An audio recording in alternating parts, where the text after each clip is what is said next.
ஆழிமதுரை அரசு ஆரம்ப பள்ளியில் 2 மாணவிகள்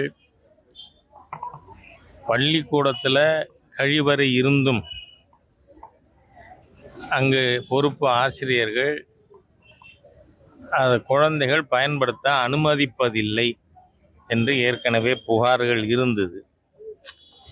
அதன் காரணமாக ஆசிரியரே கையில் கப்பை கொடுத்து கம்மாக்கி போகணும். அதாவது மாண்புமிகு பாரத பிரதமர் வீடுகளுக்கு கூட நாம் டாய்லெட் கட்டுறது என்ன காரணம்? பெண்களின் கௌரவம் காப்பாற்றப்படும்.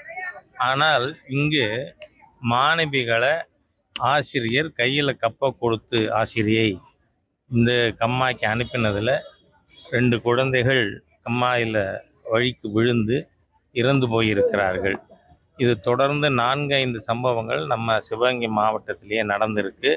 கொய்ய வயலில் கம்ப்யூட்டர் ரூமில் எர்த்து கூட இல்லாதனால அங்கே போய் ஆப்ரேட் பண்ண போன ஒரு மாணவன் இப்போ தான் 15 நாள் ஆகுது இறந்து பட்டான்.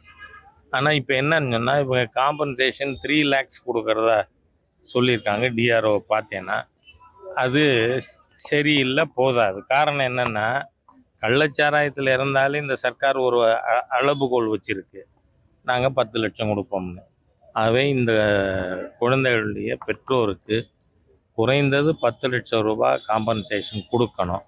2வது டிஆர்ஓ அவங்க வீட்டில் ஒவ்வொரு 2 குடும்பத்துக்கும் ஒருவருக்கு அரசு வேலை கொடுப்பதாக சொல்லியிருக்காங்க. அவங்க குவாலிஃபிகேஷனுக்கு ஏற்ற மாதிரியான இது கொடுக்க வேண்டும்.